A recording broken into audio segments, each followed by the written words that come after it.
Some of you, you are taking too much time trying to convince people to love you that do not matter.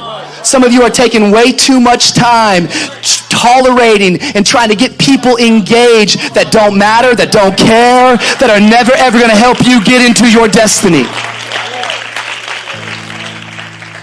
I felt like saying to you this week, if somebody can walk away from your life, let them walk away. You shouldn't have to convince anybody to love you.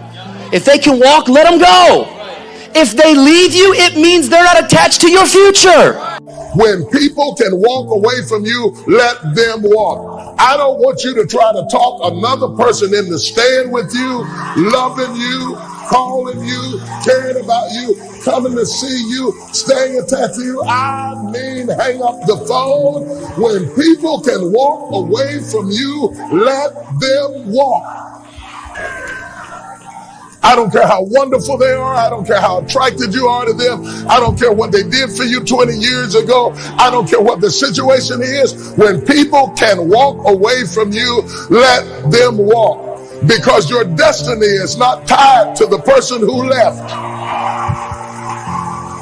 Your destiny is never tied to anybody that left. The Bible said that they came out from us, that it might be made manifest that they were not of us. For had they been of us, no doubt they would have continued with us. People leave you because they're not joined to you. And if they're not joined to you, you get super glue and you can't make them stay. Let them go. And you got to know when people's part in your story is over so that you don't keep trying to raise the dead. You got to know when it's dead, David. When your boy is dead, wash your face and have another baby. You got to know when it's over. Look at somebody and say, nothing just happens. If they walked away, it's no accident. If they left you, it's no accident. If you tried to make it work and it wouldn't work, it's no accident. Accept it as the will of God. Clap your hands, wash your face, do your dance, and keep going. Oh, baby, don't make me preach it. Let me tell you something. I got the gift of goodbye. I got the gift of goodbye. It's a 10th spiritual gift. I believe in goodbye. It's not that I'm hateful. It's that I'm faithful. And I know whatever God needs for me to have, he'll give it to me. And if it takes too much sweat, I don't need it. Stop begging people to stay. Let them go. What if I told you that some of the rejection you have been facing in your life, it's because people are jealous of what's on your life? What if I told you that the rejection is simply an indication that you got favor on your life? God is getting ready to do something in your life. You just got to understand there's more to know. Come on, somebody. There's more to know. You got to make sure that when rejection hits you, you don't let it get in you. Because there's no escaping rejection. There's no escaping hearing the word no. If you're going to actually live your life to do something bigger than yourself, you should get used to hearing no, but you shouldn't let no stop you. It can hit you, but don't let it get in you. I began to realize at the end of the day, as long as there's breath in my lungs, there's hope in our hearts, and giving up's not an option. You and I and we, no matter what your unique situation, your storm, your struggle, your trauma, your abuse, your wounds, your scars, no matter what they are, and I know we've all got them on some way, somehow, some level, whatever they are, I promise you this, you are not a product of your past, you are not a product of your environment or your current unique situation, but you are always a product of how do we navigate through our storm. But you know what I also had to realize? I was allowing things that I couldn't control to control me. You see, growing up, I blamed everything on my dad. I blamed everything on him. He was the reason that I skipped school. He was the reason for my attitude. He was the reason that I went to drugs. He was the reason for my suicidal thoughts. He was the reason for every destructive behavior. Like, I blamed everything on him being ripped out of my life. But you know what I had walked into this trap. I was allowing things that I couldn't control. Those situations that you didn't sign up for, you didn't want to have to deal with. It knocked, it came in front of you, and I allowed that thing that I had no say over, I allowed that to control me for so long. I was allowing things that I couldn't control to control me.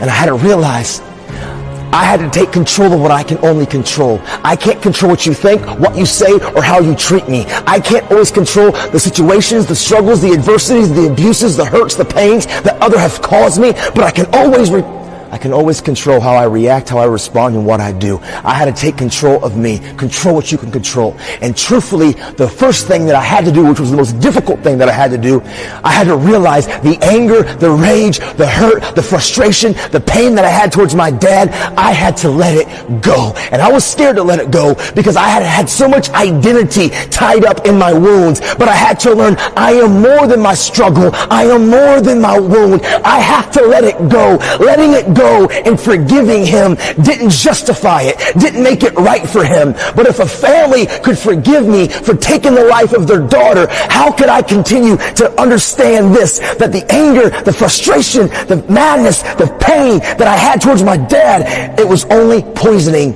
me. And I had to let some things go.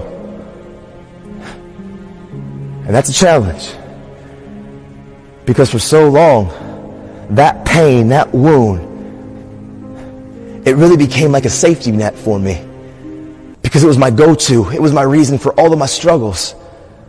And if I let it go, then I had to begin to face some of my other hurts and my pains. And that's intimidating and it's scary. But the truth is, when we hold on to these things, it's not poisoning the people who did it to us. It's only holding you hostage. And so, I let it go. It didn't justify it. It doesn't make it okay. It doesn't mean that me and my dad became best of buddies. But it allowed me to begin to continue to pursue purpose. And we all got a purpose. Every one of you in this room, you were born to leave your fingerprints on history. Every one of you in this room were born to not just exist, but to experience life. But until you let go of some of the things that you've allowed to define you for so long, you know why?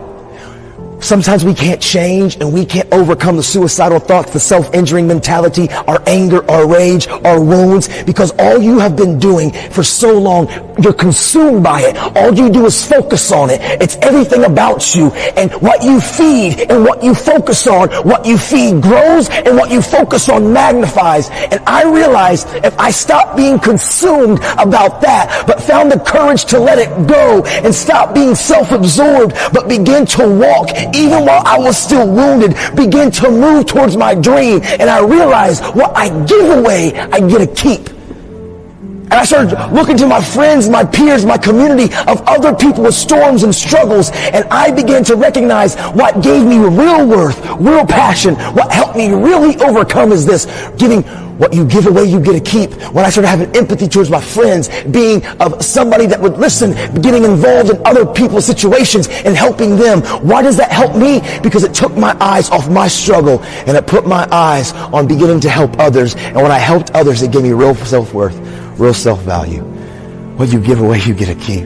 You have to take the hand you've been dealt and make the most of it. Nothing that's happened to you has stopped your destiny.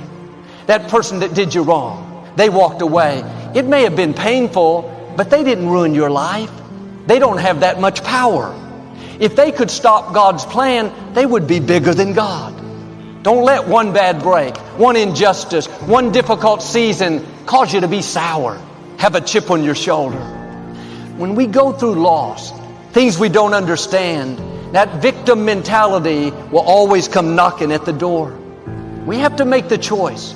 Are we going to live bitter, discouraged, thinking we're a victim of our circumstances? We're a victim of the loss, a victim of this unfair boss, a victim of this pandemic? Or are we going to believe that God is in control, that He's ordering our steps, that His plans for us are for good?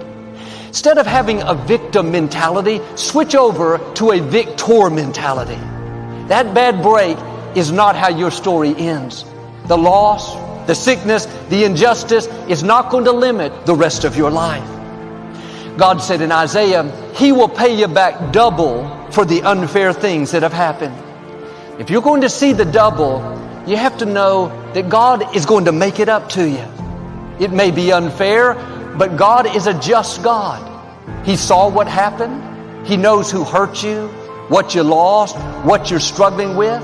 He's not going to just bring you out. He's going to bring you out better. Get rid of that victim mentality. Quit dwelling on who hurt you, what you lost. You're not a victim. God always causes you to triumph. That bad break wasn't fair. You didn't like it, but what you can't see is it set you up for double. That boss that overlooked you, you didn't get the credit. You could feel like a victim. No, get ready. God's going to make it up to you. That set you up for promotion, increase, favor that you wouldn't have seen if that had not have happened. And here's the key. Nobody can make you be a victim. They can do things that are not fair. You can go through things you don't like, you don't understand, but none of that can force you to have a victim mentality. You have to give permission to become a victim. You have to make that choice. I'm at a disadvantage. This bad break has stopped my future. I'm asking you to not give permission. Are you going to get upset? Start thinking about how you're going to pay them back? Or are you going to kiss it goodbye and keep running your race, enjoying your life? Those adversaries are getting you prepared for your destiny. Where you're going, there will be opposition, critics, people trying to pull you down. The good news is no weapon formed against you will prosper. They cannot stop you. The forces that are for you are greater than the forces that are against you. Stay on the high road and stay focused on what God has put in your heart. You don't have time to get distracted by all the negative chatter. What people think about you is none of your business. What they're saying shouldn't concern you. There'll always be somebody that doesn't like you. Kiss it goodbye and keep moving forward. Now, there may be some relationships you need to kiss goodbye. And I'm not talking about your husband or your wife. Somebody just thought they got their word for 2019. Your time is too valuable to spend it with peace stealers, people that try to get you all riled up, or with dream killers, people that tell you what you can't become, or with compromisers, people that cause you to give in to temptation. Joel, I've had this friend a long time. If I don't hang out with them, they may get upset. What you're unwilling to walk away from is where you'll get stuck. If you don't kiss the wrong people goodbye, you'll never meet the right people. And if someone is not adding value to your life, making you better, pushing you towards your destiny, you need to make a change. And sometimes it's just a new season. The friends you had 5 years ago may not be the friends you need now. Everybody can't go where you're going. It doesn't mean they're not good people. You've just outgrown them. You're going at a faster pace. And if you continue hanging around them, it will limit your growth. You need to gradually spend less and less time with them. If someone is supposed to be in your life, you can't make them leave. And if someone leaves easily, they're not supposed to be there. Quit trying to talk people into staying. You don't have to convince anyone to love you, to call you, to come see you. You are a gift. You are a prize. You have something amazing to offer. If they don't want to be there, that's a sure sign they're not supposed to be there. God has people already ordained that you can't make leave. People that want to celebrate you. People that love spending time with you. If somebody wants to leave, let them leave. Your destiny is not tied to the people that walked away. Be respectful, but kiss the Orpahs goodbye.